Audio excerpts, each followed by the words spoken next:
Welcome, everybody, to the Task Management and Time Blocking Summit 2022. I'm Sidney-Smith, and I have the pleasure of being in conversation today with Jim McCullen about really dealing with a corporate environment and being a highly productive GTD practitioner. And so, first and foremost, a little bit about Jim McCullen. He considers himself a productivity hacker, always looking for ways to reduce the effort it takes to stay organized and get more things done. Jim is an avid GTDer, of course, and has built a system called Control Your Day that allows Microsoft Outlook users to apply GTD practices to manage their email, task lists, and delegated work all from one virtual search folder in Outlook. Jim published his book Control Your Day on Amazon, which has sold copies across the world, and recently published a Udemy video training series entitled Control Your Day. And so with that, welcome to the summit, Jim. Thanks, Ray. Really great to be here, and always enjoy conversations with you and the team. Happy to kind of get into a bit of dialogue of how GTDers can stay more in control when it comes to corporate America or just large groups. Yeah, and so we'll group this into kind of three different areas that you wanted to talk about. Really, how to control your schedule, control your meetings, a little play on controlling your day, and then, of course, we'll talk a little bit about the concepts of managing projects and communication within a corporate environment. So let's start off with how do you deal with the ability to buffer against people always wanting your time. And so in your case, making sure that you create a schedule that works for you. How do you do that in your own world?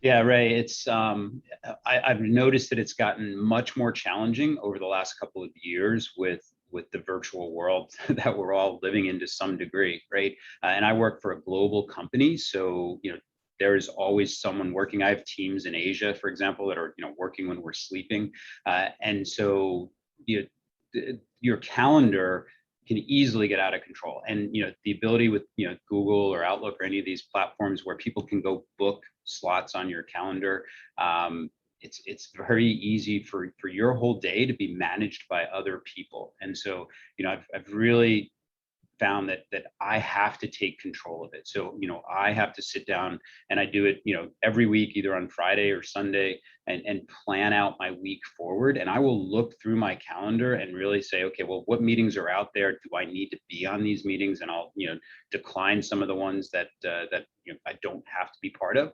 But more importantly, I focus in on what do I need to get done this week, and where are those slots in my calendar that I'm going to get that work done? Because if you don't do that, you're going to just be stacked meeting to meeting all day. And then at the end of the day, you're going to be trying to do the work that you wanted to get done.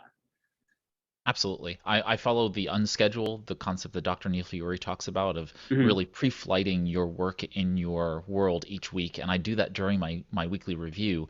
And so as you're doing that, how do you deal with perhaps some of the uh, personalities and the kind of bureaucracy and potentially politics of an environment? How do you feel like people should navigate those? Because not everybody is kind of at a particular level where they could feel comfortable with declining an invitation. Do you have any suggestions for people there? Yeah, I mean, I think there's a few, right? And some of it is, you're right, right? You may have, everybody's got a boss, right? Peers and potentially some directs. But I still think you've got power to help manage that, and some of the things tie into, like, can you establish some kind of team agreement or communications agreement with the people around you? Like, hey, we're not going to set a meeting unless there's a clearly defined agenda and owner, or maybe even an action, right? Like what I see in a lot of meetings are, it's just people talking, right? And there's no decisive result that we're trying to get to in that meeting. And so instead, is there an opportunity to say, hey, can you share the content ahead of time so we can look at it, and then let's have a 15-minute meeting to decide instead of an hour meeting, right?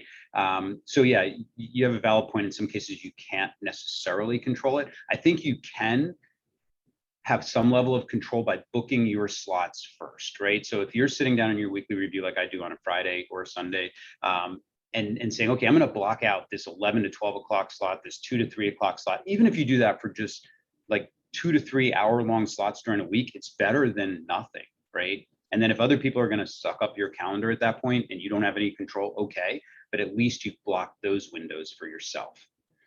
Absolutely. And sometimes you'll need to do that for maybe multiple weeks ahead, kind of thinking forward. There may be meetings that are being scheduled far in advance, and you want to make sure that people are not taking those times that you may need in the future. I know that for myself, I have blocked out specific times on a regular basis, Yep. and the hope is that people don't notice Yeah. that it's a recurring event that's taking place. And so there are some things you can do, but you need to be able to protect time not just in the next week, but in potentially future weeks as well as you're trying to plan out the work. I try to look at the projects that I have on my plate, and if I have as many projects as I feel like I can accomplish, then I also have to minimize the number of meetings because I need that Yep. time. I need that discretionary time to be able to do that. What do you think about when people are and when you're doing that kind of review and your schedule and so forth about the idea of work that's being assigned to you and work that you need to delegate to? I know you have thoughts on how to kind of manage between those two pieces. What are some suggestions you have for folks in that regard? Yeah. So, some of it comes back to email etiquette again. And, on the assignment of work, it's really easy for somebody to send an email and assign you work, right? And not realize like this is 3 hours of work here or 10 minutes of work, right? And so I think really kind of going back, and that's the reality today. A lot of this work assignment comes through emails, right? Like we all get buried in email messages, and so taking that opportunity to respond back quickly to really challenge the person on the other side. What are you asking for? What do you want? Right? Because the other thing is, people have this habit of sending an email out to three people. Okay, so do you think all three of us are going to do this work individually and get back to you, right? Or maybe I'm just going to ignore you because you copied in two other people and I'll hope they respond to it, right? And so I think having those initial dialogues with somebody kind of sets the tone, right? Like it's like spam mail coming into your inbox, right? Like if you just let it keep coming in, it's going to get bigger and bigger and bigger and be a disaster. You have to take some steps to control it. Unfortunately, you got to almost think about some of the mail you're getting from your people that you're working with as spam mail, right? And in some cases, it's you just need to get off the distribution list. In other cases, it's challenging that person back. And again, I'm in a more senior position, but I think you can do it gracefully to challenge someone back and say, you just added me to this message. I don't know what you want me to do with this, right? Are you asking me for something? Or, so doing that a couple of times with the people right around you that consume most of your time, I think can really help. You're teaching them how to better interact with you. Absolutely. I think that modeling is a great example of how to push back against these kinds of over delegating or over assigning of things that are unnecessary for you to do, or the miscommunication that happens when people assign multiple parties the same thing in an email. I frequently respond to things is with like I try to be nice about it, but I say Right. like I couldn't understand if there was something that I'm supposed to do. And I'll just respond with like something like that. And that way they can affirmatively say, oh no, really, I wanted Bill or Susan to take care of this, not you, Ray. And Right. that way I'm kind of pushing it on someone else in a way, but it's also not, I usually do it because I'm not the best person to be handling that thing. And this happens a lot with clients, actually. I'm not in a corporate world. And so Mhm. I'm dealing with clients who potentially are in a corporate world, and their direct reports are the ones who are supposed to be doing something, not me. Right. And so I'm trying to stay within scope of work as the consultant and make sure that we're navigating things there. So it's really important that we deal with those things in that way. Let's move on to meetings. We've talked about the calendar and protecting our time out the gate and declining some invitations. Let's talk about the meetings themselves once we show up to them. What are some suggestions you have in that Yeah, setting? and you can, I mean, obviously, you can find tons of best practices all around, and it's, in my mind, some of those things that I just talked about before, right? Is there a clearly defined agenda for the meeting? And I will push back on meetings and say, define an agenda or I'm not attending, right? Like, what do you want to accomplish? Who owns the meeting, right? Like, okay, somebody may create the meeting. Are they going to own it? Are they going to lead it, take notes from it, right? And then really, what do you want? Like I read somewhere, you should have an action item on your meeting subject, right? Like we're gonna decide on this package, or we're gonna set the budget or something like that, as opposed to just a general meeting subject, right? So that everybody understands we're coming to the table to make this decision. And like you look at like Amazon, for example, in their white papers, and how basically they have this concept where you have a 6-page white paper that explains a complex problem that they're trying to solve, or initiative, and everybody reads that in advance, and then you come to the table ready to talk about actions instead of coming to the table to try to understand, right? So I think that's a really important piece.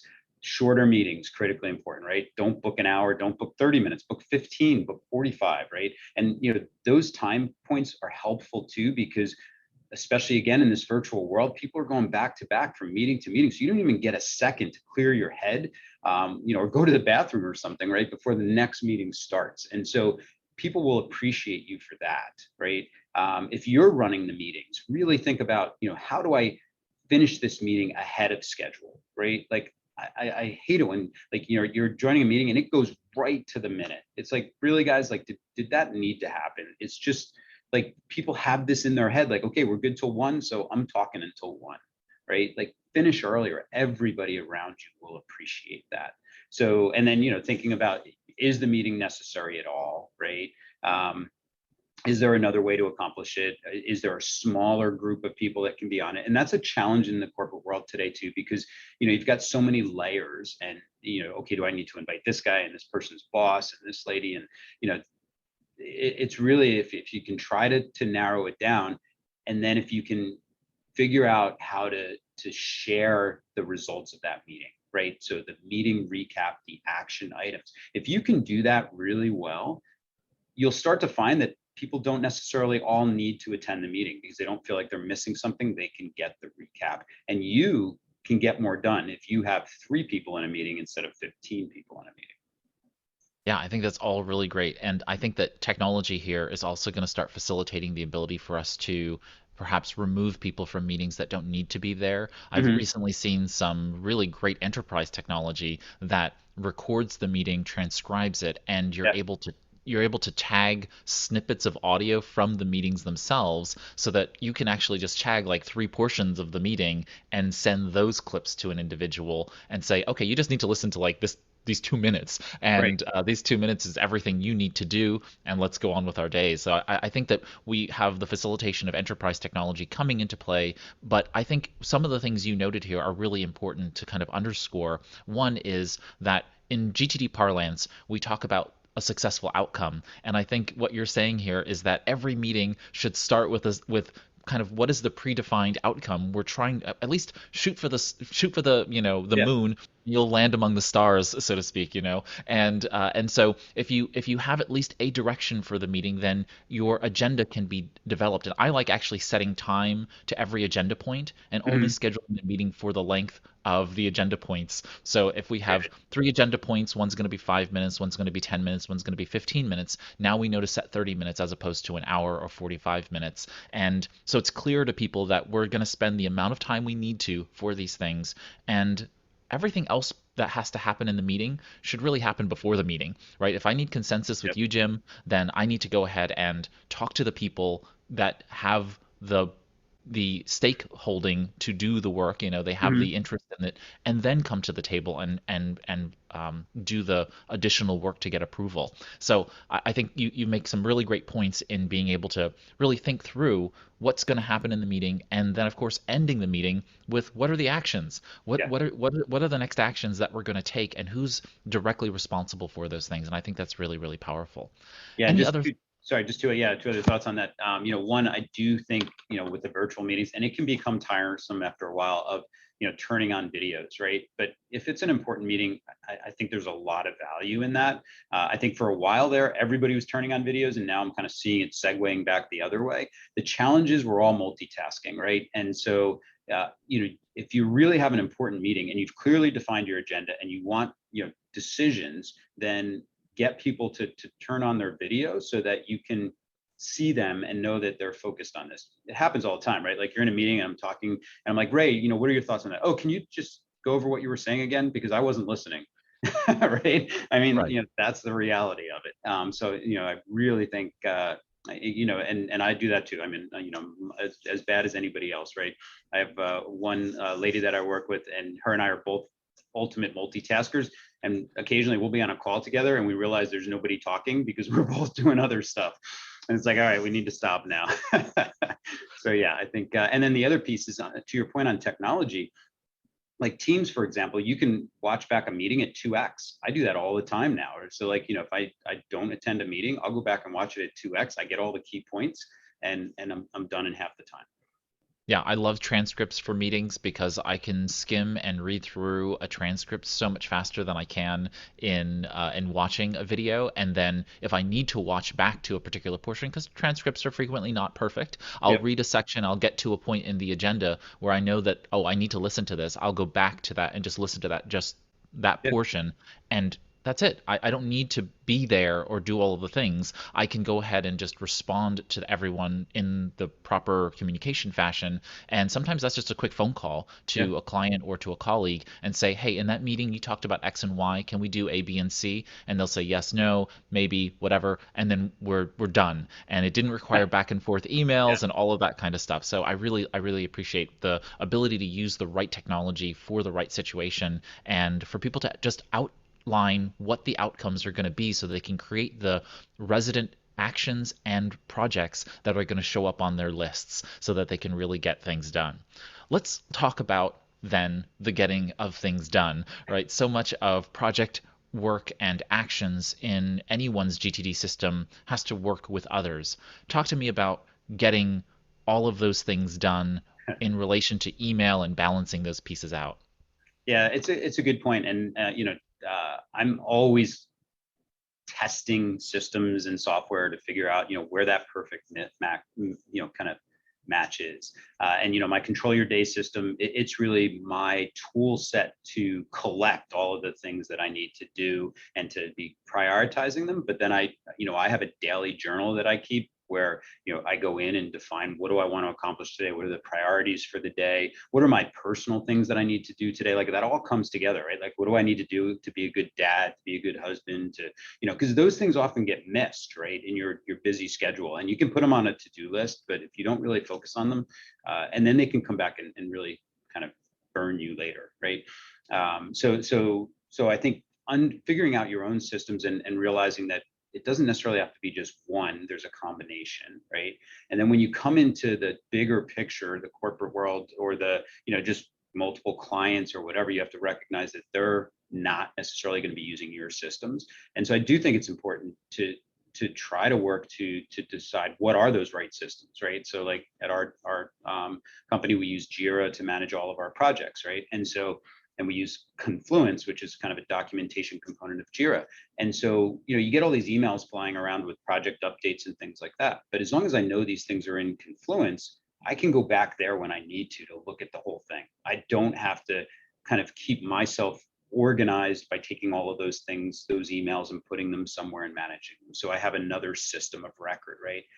And that could be Trello, it could be Jira, it could be any of those kind of tools. But I think, from a corporate standpoint, you need to have those kind of bigger infrastructure tools in place. And if you're dealing with everything is in email, you as an individual in the company, okay, maybe you're not leading the company or leading the team, but you can make suggestions. You can try to make improvements. I mean, I've been at my company for 30 years. If I really thought back to all the things I could have done in those 30 years to make it even better than it is today, there's a lot, right? And as I look at people joining our company today or who have been with us for 5 or 10 or 20 years, there's always something individuals can do to help improve the overall, right? So you need to be super organized, and we all are on this GTD conference without a doubt, the time conference. But we have to try to help where we can to get the people around us more organized, and that's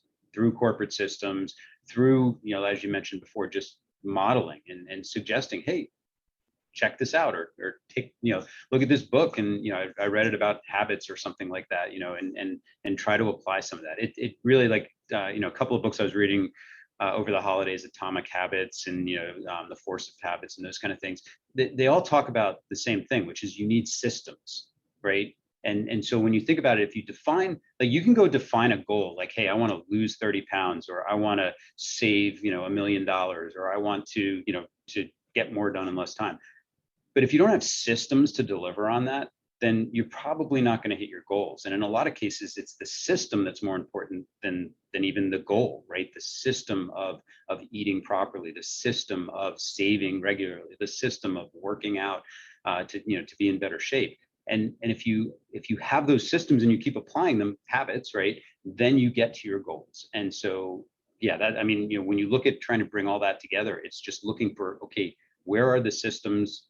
Is there anything I can do to help the people around me, embrace some of these systems? Right. So if habits are on the individual level and culture is on the organizational level, so to speak, and systems are kind of the lattice work that connects those two things, I'm curious, how do you talked about modeling for people. How do you invite people to maybe a flavor of GTD in a corporate world? How do you get people to introduce those things? I know that you can recommend books. People aren't probably going to read them, Mhm. in mass. Do you have things inside of your own company or things that you've tried that have been successful in perhaps converting people to the getting things done, enlightenment? Yeah. It's sometimes it's looking for that opportunity, right? Where somebody is really stressed out, or maybe you're waiting for somebody to respond to something, and you send them another note, and you're like, hey, you still didn't respond to me on this. I need to get an answer. And they're like, dude, I'm just so buried. I haven't even looked at your email. Like, that's an opportunity to reach out a hand and say, hey, I'm not saying I can solve your world or anything for you, but if you'd like, I could take a few minutes and just show you how applying these GTD principles that I follow could help you, right? And just taking some piece of that, like, whether it's the weekly review, or having a structured inbox or whatever. It's, you don't necessarily want to, like, preach to them everything at once. You just want to try to grab on. And I have lots of people at the organization who've done that, where we just started in a small piece, right? It could be sharing articles with others. It could be sharing books that you've read, or and again, if I'm going to share a book with somebody, I usually take a little excerpt out of it and I say, like, take a look at this. I really think this could help you, right? And then if they're not going to buy into it, or if they're not going to latch on, there's not all that much more you can do. You can just try to be an enabler out there. Yeah, I think those are all great suggestions, and I know that recently I had one of my own audience members who started a book club, and they were reading Getting Things Done together in the company, That's which great. is kind of a fun Yeah. project. Not every corporation, every culture is going to embrace that kind of thing, but I know that in my own small company, many years ago, we started a practice that if anyone went to a conference or if anyone read anything that we all would like, then I would pay for it as as the CEO. I would pay Right. for it completely, but they had to come back and teach it. Oh, that's So good. we had this lunch and learn program where it just really worked for everybody. People would go to conferences for varying and disparate fields Mhm. of study.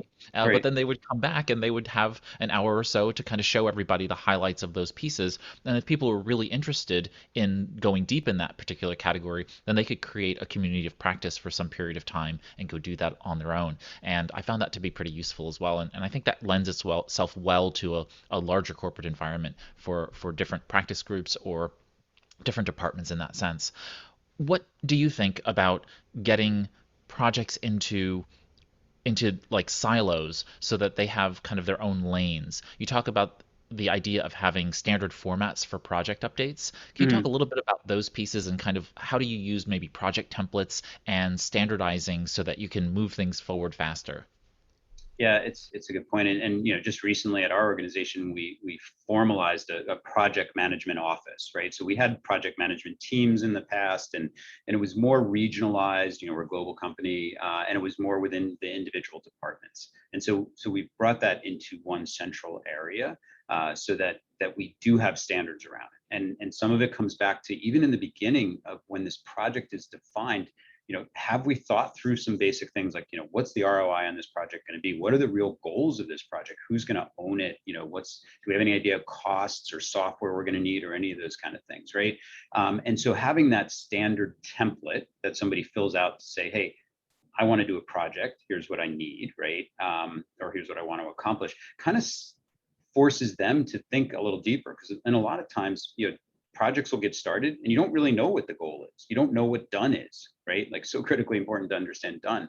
And so having that kind of standard template, and it can be anything. It could be a Microsoft form, it could be an Excel spreadsheet, just something consistent that, either in your organization or your team or even yourself, right? Like, you're going to say, okay, every time I'm going to start a new project, I'm going to do this, right? And then on the reporting side, you've got to think about the fact that there's multiple players involved in the communication of that, right? And so, like, when I look at recaps, I just really want to know, is this project on schedule? Are there any major call outs that I need to worry about? And that's it, right? And I'm good. But in other cases, somebody might want to really need all of the detail of that project. So figuring out a structure for that recap, and it can be an email, but ideally it's driven from somewhere else, like it's created in Jira or Trello or whatever tool. But then it can be communicated in an email. So that way people know they always can go back to the whole history, and it's consistent. So if there's 15 different projects going on, if I look at that recap, I'm basically going to see the same information, right? Just for the different project, as opposed to all of these different people managing projects and communicating in their own way. Because now I got to go figure out how to read each one of those recaps uniquely. Absolutely. I think that especially in that environment where you have a lot of projects running parallel to one another, it's helpful to see things in the same way so that you can digest them and compare and contrast where they are in terms of their progress. Any final thoughts for folks as we make our way to the end of our conversation together, Jim? Just a couple of tips that I've started for myself just recently that have been really, really helpful. I had been talking to a mentor, and he'd asked, how do you stay updated on what's happening, Jim? And I was like, I didn't really have an answer for him, right? How I do that. And we met with somebody else, a very successful individual, and he asked that same question, and the person said, I get up an hour and a half early every morning and I read 5 newspapers every day, on his iPad or whatever. And I was like, wow, that's amazing. And so I went back, this was at the end of the year, and I said, I'm going to do that for 30 minutes every day. And I'm going to pick a couple of focused areas. So, like, the Wall Street Journal, Harvard Business Review, or whatever. And I'm going to find an article to read. I'm not going to scan through a whole bunch of stuff to just say, okay, I was looking at stuff. I'm going to pick an article and read it. And I can tell you that every single day I do that, I find something that I can either share with someone else or that happens to be relevant to something I was thinking about in the last 24 or 48 hours. So it's so valuable. And then, just figuring out, like, how do you manage that, right? Can you, like, I set up a separate email address. Anything that I get that I want to read, I just forward to that email address, right? And then when I'm in my reading mode, I can just pull up that email, Gmail account, and say, okay, here's all these things I want to read. So it doesn't get into my, it doesn't get in my way, right? But it's there when that, context is in play, right? And, it's simple GTD practices, right? It's just applying them in different methods. So that's been really, really successful for me to be able to just really kind of have that focused time every day. And I would suggest to everybody watching, try it. If it's 15 minutes a day, okay. If it's 30 minutes a day, but just block that time and see the value that you get out of it, and make sure it's good, solid content. Absolutely. Wonderful. It's like having your own to read list, but as its own email account. Yeah. Yeah, that's fantastic. Well, this is always a pleasure to talk to you, Jim, but Thank you, Ray. definitely a pleasure to talk to you here for the summit. And so thanks for joining us and talking to us and sharing your knowledge regarding, being a GTDer and being highly productive in a corporate environment. Great. Thanks, Ray. It's always a pleasure to talk with you. Yeah, where can folks keep up to date with regard to you and your work? Yeah. Just controlyourday.net is my website. And, I've got links to the different things out there. My email address is out there. There's a chat box there. So always happy to talk about productivity or organizational stuff with anybody. Fantastic. Thanks so much, Jim. Great. Thanks, All Ray. right, that was Jim McCullen, the author of Control Your Day, and as he said, you can reach him by visiting controlyourday.net, and that covers it for this session of the Task Management and Time Blocking Summit 2022. I'm Ray Sidney-Smith again, and so take care. Enjoy the rest of the summit.